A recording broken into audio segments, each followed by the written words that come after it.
Andrea's POV. Please Andrea, nakikiusap ako sa'yo. Ayoko makakarating kay Nathan na gawa-gawa ka lang ang tungkol sa sakit ko. Nakikiusap na sabi ni Jackie sa kanya habang tumutulo ang mga luha. Kinuha pa nito ang dalawa niyang kamay at pinisil ng mariin. Mahal na mahal ko si Nathan. Ikakamatay ko kapag nawala siya sa akin. Bakit kailangan mo magsinungaling sa kanya in the first place? Nagtatakang tanong niya rito. Di naman na nito kailangan mamalimos ng pag-ibig dito dahil tiyak namang mahal na mahal to ng kanyang dating asawa. Hindi kagaya niya na ginawa ng lahat and yet, di naman siya minahal na lalaki kahit ni katiting lamang. Kung tutuusin nga napakaswerte nito kay Nathan dahil nakita niya kung paano to alagaan ng lalaki. Samantalang siya, sa loob ng panahong naging mag-asawa sila, wala itong ginawa kundi saktan ang damdamin niya. At pagpahanggang ngayon, matagumpay pa rin siya nitong nasasaktan. Mahal na mahal ka ni Nathan. Kaya hindi ko maintindihan kung bakit kailangan mo magpanggap na may sakit ka. I don't get it, Jackie. Wala akong makitang dahilan para sa mga drama mong yan. Napakurap-kurap si Jackie at saka humihikbi. Simula na magkabalikan kami, hindi na siya naging kasing init ang dati. Hindi ko maramdaman yung pagmamahal na gaya ng dati. Kaya kinilangan kong magpanggap na may sakit para lang makuha ang atensyon niya. Umiiyak na sabi nito sa kanya. Napailing siya. Alam niyang hindi totoo ang sinasabi niya ni Jackie. Kitang-kita niya kung paano to alagaan ni Nathan. Kitang-kita rin niya kung gaano kahalaga si Jackie para dito. Kaya di na nito kailan pang mamalimos ng atensyon mula sa kanyang dating asawa. Malaking kalokohan ang paliwanag nito. It does not make any sense. Naiiling na sabi niya rito. Alam ko kung gaano ka kamahal ni Nathan kaya pwede ba, Jackie? Totoo ang sinasabi ko. Giit nito sa kanya. At alam ko kung bakit nagbago ng pagtingin niya sa akin. Malakas na sigaw nito. Nang dahil sa iyo, inagaw mong lahat ng nararamdaman para sa akin ni Nathan? Ines na sabi nito. At alam mo bang sa tuwing napapansin kong ikaw ang nasa utak niya, habang ako ang kasama niya, gustong sumabog ng dibdib ko sa galit? Natigilan siya. Ako ang kasalo niya pero sa tuwing nananaginip siya, pangalan mong sinisigaw niya. Ano sa palagay mong mararamdaman ko, ha Andrea? Hindi totoo yan. Sinasabi mo lang yan dahil gusto mong paglaruan ng damdamin ko. Napapailing na sabi niya rito. Nasaksihan niya kung paano pahalagahan ni Nathan sa Jackie, kaya't imposible ang sinasabi nito sa kanya. Nagsisinungaling na naman ba ito para pasakayin siya? Kung ano man ang pinaplano mo ngayon, I won't buy it. Kaya pwede ba, Jackie? Umalis ka na at huwag mong madamay-damay ang anak ko sa kalokohan mong yan. Ngayon pa lang binabalaan na kita. Andrea, tama ng pagpapanggap, Jackie. Alam mong umpisa pa lang, hindi naman tayo naging magkaibigan kaya utang na loob. Labayan mo na ako. Huwag mo na ako idamay pa sa mga kalokohan mo. Kung ano man ang plano mo ngayon pa lang sinasabi ko na sa'yo, tigilan mo na yan. Tantanan mo na kami mag-ina. Wala akong pakialam sa inyo ni Nathan as long as hindi mo ginugulong buhay namin mag-ina. Ngunit oras na dinamay mo kami. Sa kalokohan mong yan, talagang makakatikim ka sa akin.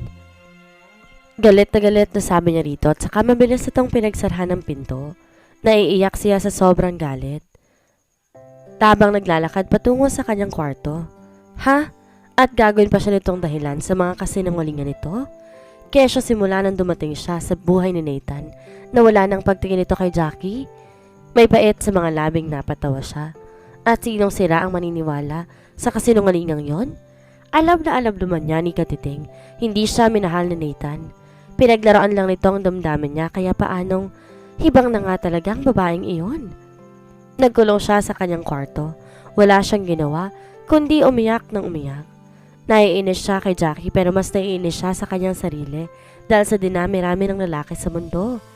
Bakit hanggang ngayon hindi niya magawang burahin sa puso at isipan niya si Nathan? Bakit mahal na mahal pa rin niya ito? At magpahanggang ngayon, nagpanggap itong may cancer para kunin ang atensyon ni Nathan? Wala na nga talaga itong maisip na magandang dahilan. Alam na alam naman niyang all eyes si Nathan kay Jackie, kaya di na nito kailangan pang mamalimos ng atensyon mula dito. Mas talo lamang siyang nanggigil dahil sa ines kay Jackie. Hindi na nito mabibilog pa ang ulo niya. Nagmamadali niyang kinuha ang kanyang phone. Tinawagan si Nathan. Pagkasabi dyan sa Jackie mo, wag na siya makapunta-punta pa dito sa bahay or else makakatikim siya sa akin. Huwag ka mo siya mag-alala. Di sa panaginip ayoko na magkabalikan pa tayo. Kaya wala siyang dapat ikatakot. Besides, ano bang dapat niyang ikatakot in the first place? Wala ka namang ibang babaeng minahal kundi siya lang, hindi ba? Pagkasabi nun, mabilis niya na tong pinatayan ng kanyang phone. Maya-maya tinatawagan siya nito pero hindi niya na yun sinagot pa. Naibulala siya ng lahat na nasa damdamin niya at wala ng rason pa para pag-usapan pa nila ang tungkol doon. Nathan's POV. Napakanot ng noo si Nathan. Hindi niya maintindihan kung anong ibig sabihin ni Andrea. Bakit nagagalit na naman to sa kanya? Kinontak niya sa Jackie para sana tanungin tungkol doon pero di naman siya sinasagot ng dalaga. Napapailing sirinid na lang ang phone sa bulsa ng kanyang pantalon. Muling hinirap at maya-maya naulinigan niyang may tumatawag sa kanya. Ine-expect niyang si Andrea yon kaya dismayado siya na makitang kaibigan lamang naman pala niyang tumatawag. Di na muna niya yon sinagot. Wala siyang time dahil marami siyang trabahong kailangang harapin and yet di naman siya makapag-concentrate dahil naiisip niya si Andrea ng mga sandaling iyon. May pinag-aawayan ba to at si Jackie? Nag-message siya kay Jackie para sabihin pupunta niya to sa kondo nito mamaya pagkatapos ng kanyang trabaho. Sa kabilang banda, gustong ilayo sa'yo ni Andrea ang bata. That's why I talked to her. I confronted her about it. Sabi ko sa kanya may karapatan ka sa bata. Nagalit siya sa akin. Bakit to ako makikialam sa mga desisyon niya? I guess she's right. Wala talaga akong karapatan na pakialaman siya dahil di ko naman anak si Nathaniel. Pero magkarelasyon tayo. At ang lahat ng mahalaga sa'yo, mahalaga rin sa akin. Mukhang hindi nagugustuhan ni Andrea yon. Ang sabi niya pa na kapag plano na sila ni Mac, ilalayo niya ang bata sa atin. Babalik na sila sa Canada at doon magpapakasal. Napatiim ang mga bagkang ni Nathan nang marinig ang mga sinabi ni Jackie. Talagang sinusubukan ni Andrea ang pasensya niya. Di niya maaaring ilayo sa akin ang anak ko. Ines na sabi niya. Hinawakan siya nito sa braso. Nathan, hayaan na muna natin si Andrea. Siguro masyado lang siyang nag-aalala dahil nakikita niyang malapit na malapit sa iyong bata. Sabi nitong napakibit balikat. Siguro, mas gusto niyang kay Mac maging close si Nathaniel. Ang totoo, galit na galit pa rin sa'yo si Andrea. Ang sabi pa niya kung siya lang masusunod. Gusto niya ilagay sa pangalan ni Mac ang bata since si Mac naman na nagsilbing daddy ni Nathaniel for the past 5 years. Kinamumuhian ka niya, Nathan. Sagad sa buto ang galit niya sa iyo. At di ko naman siya masisisi. Kahit naman siguro ako ang nasa kalagayan niya, ganun din ang mararamdaman ko sa iyo. Sabi pa nito sa kanya. Hindi siya nakaimik. At kahit din siguro siya ang nasa kalagayan ni Andrea, magiging sagad din sa buto ang galit niya. Pabayaan na lang natin silang maging masaya ni Max, sweetheart. Nakikiusap na sabi ni Jackie sa kanya. Ibigay na natin sa kanya ang gusto niya. Sa ganun man lang paraan makabawi ka sa lahat ng nagawa mo sa kanya. Pero may karapatan ako kay Nathaniel. Mahinang sabi niya rito. Naguhumiyaw ang kalooban niya. Talaga ba? O ginagamit mo lang ang bata para magkaroon ka pa rin ng ugnayan sa kanya? Sita ni Jackie. Ramdam niya ang hinanakit sa tinig ito. Alam ko naman yon. Nararamdaman ko naman na hindi mo pa rin siya nakakalimutan. Alam mong hindi totoo yan. Mariing tanggi niya. Anak ko si Nathaniel at may karapatan ako sa anak namin. Ngayon pa nga lang ko nakakabawi sa bata eh. Giit niya rito. Alam ko pero minsan nagdududa na ako sa'yo. Pakiramdam ko, ginagamit mo lang ako para pagsilosan si Andrea. Jackie, hindi itong issue dito, okay? At anong issue, ha Nathan? Tanong nito sa kanya. Ramdam niya ang kinikimkim nitong sama ng loob para sa kanya. Hindi naman ako manhid eh. Nakikita ko sa mga mata mo, nagsiselos ka tuwing nakikita mong masaya na sa piling ni Max si Andrea. Can't you just be happy for them? Nathan, move on. Intindihin naman natin yung sarili nating mga buhay, yung future nating dalawa. Kung ayaw ni Andrea ang kilalanin ka ni Nathaniel bilang ama, hayaan mo siya. Baka nga mas mabuting ganun lang yon para tuluyan ka na makapag-move on sa kanya. Madaling sabihin yan sa'yo. Dahil hindi mo anak ang bata. Ines na sagot niya rito.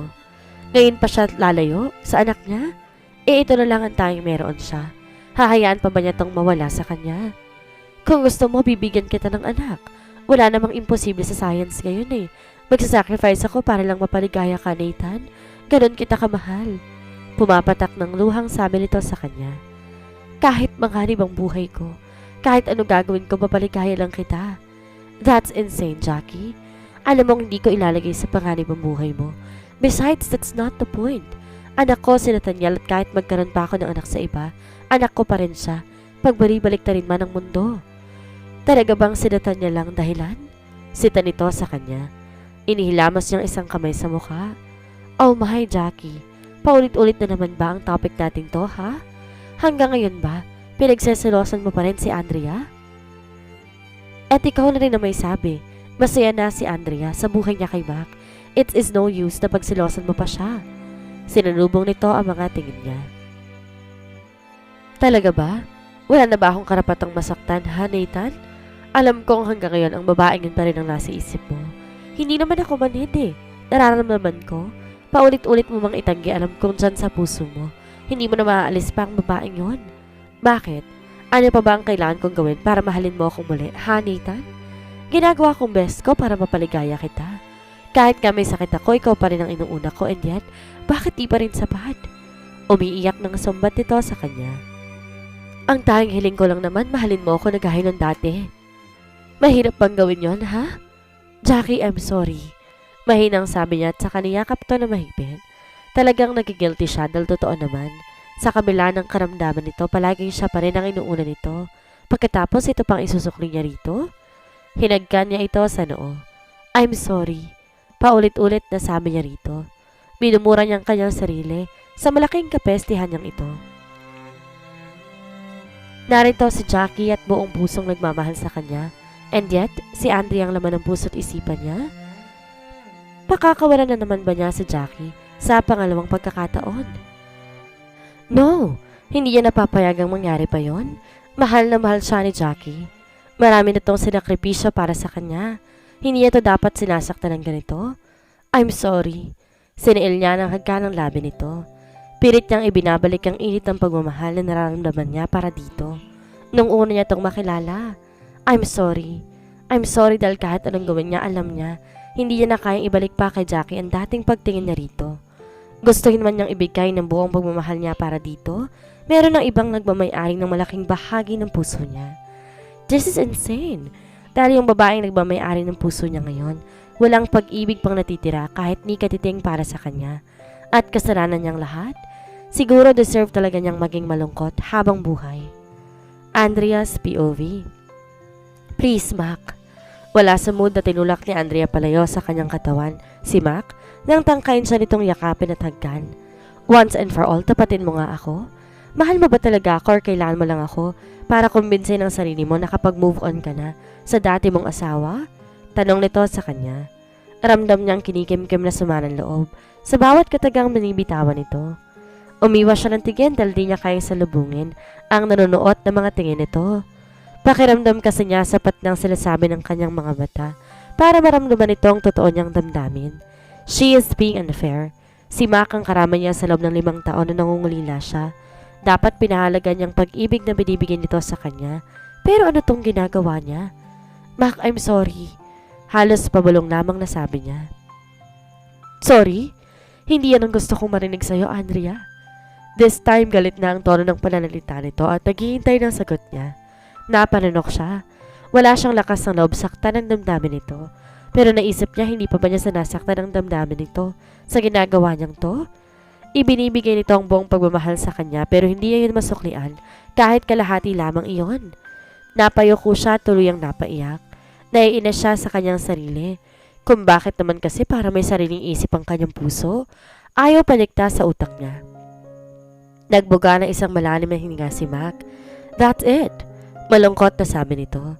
Your action speaks louder than words. Sa bagay, umpisa pa naman ang relasyong to, alam kong mahirap kalaban sa Nathan sa puso mo. Sinubukan ko kahit alam kong mahirap dahil nga mahal na mahal kita. But I guess may mga bagay na gustuhin mo ang ibigay hindi na pwede dahil meron ang nagmamay-ari nun. I guess I have to accept the truth na kahit anong gawin ko, hindi mo naman ako magagawang mahalin. Alam mo kung saan ako nasasaktan? Yung nagkukunwari kang mahal mo ko and yet, ramdam na ramdam kong ibang lalaki ang gusto mo. Mahak, sabi niyang napahigbi. I did not intend to hurt you. Sinubukan ko rin naman pero napakagat-labi siya.